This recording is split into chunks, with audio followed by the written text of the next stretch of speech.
Hello বন্ধুরা, welcome my channel বাগান কাকু। আপনাদের জন্য নিয়ে এসেছি ড্রাগন গাছ কী করে পরিচর্যা করবেন এবং ড্রাগন গাছের চারা কী করে রোপণ করবেন তার একটা টিপস আমি আপনাদের শেয়ার করব। তো ভিডিওটা ফার্স্ট টু লাস্ট অবধি দেখবেন। না না দেখলে হয়তো আমি এমনই একটা টিপসের মধ্যে আমি শেয়ার করছি, সেটা আপনারা মিস করে যাবেন। তো দেখতে থাকুন ভিডিওটা। তো প্রথমে আমি গাছের গোড়া ভালো করে খুঁড়ে পরিচর্যা করে নিই। আর আমি গাছের গোড়ায় ব্যবহার করেছি, দেখুন, নিম খোল, সর্ষের খোল, কাঠ গুঁড়ো আর সয়েল মিশিয়ে মাটি তৈরি করে 6 মাস আগে আমি গাছ বসিয়েছিলাম। 6 মাসের মধ্যে দেখুন আমার গাছে অসংখ্য ডাল, শাখা প্রশাখা বেরিয়েছে এবং গোড়ায় অনেক চারা হয়েছে। তো এই চারাগুলো কাটতে হবে। কাটারও কিছু নিয়ম আছে। এটা 35 ডিগ্রি অ্যাঙ্গেল করে কাটতে হবে। আর কাটার পরে অবশ্যই একটু অ্যালোভেরার জেল লাগাতে হবে।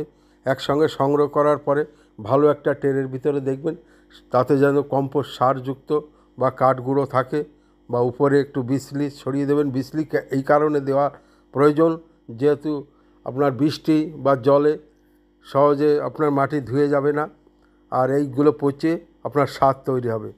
আর প্রথমে আপনি এইভাবে একটা ট্রের ভিতরে সব সংগ্রহ করে সেই ট্রের ভিতরে এক একটা করে চারা বসিয়ে দেবেন। দেখবেন এই চারা পুনরায় আবার গাছ তৈরি হবে। এইভাবে গাছের পরিচর্যা করবেন। আর ড্রাগন গাছ খুব পরিচর্যা খুব প্রয়োজন, কারণ এই যখন বড় হয় ডালপালায় খুব ফাঙ্গাস লাগে, এর পোকা লাগে, একে স্প্রে করতে হয়, আর পাখিতে খেয়ে যায়। আর গাছটা অবশ্যই একটু নিম খোল দেবেন, যাতে গাছে পোকার আক্রমণ থেকে রক্ষা করবে। ড্রাগন গাছে যখন ফল হবে দেখতে খুব সুন্দর লাগে। আর অবশ্যই খেয়াল রাখবেন এই গাছে ভালো করে টেক্সচার দিতে হয়। টেক্সচার না দিলে গাছ হেলে যায় এবং বেঁকে যাবে। দিয়ে উঁচু অন্তত 3 ফুট হাইটে মাচা করতে হয়, যে চতুর্দিকে ডালপালা ছড়িয়ে মেলতে পারে। এইভাবে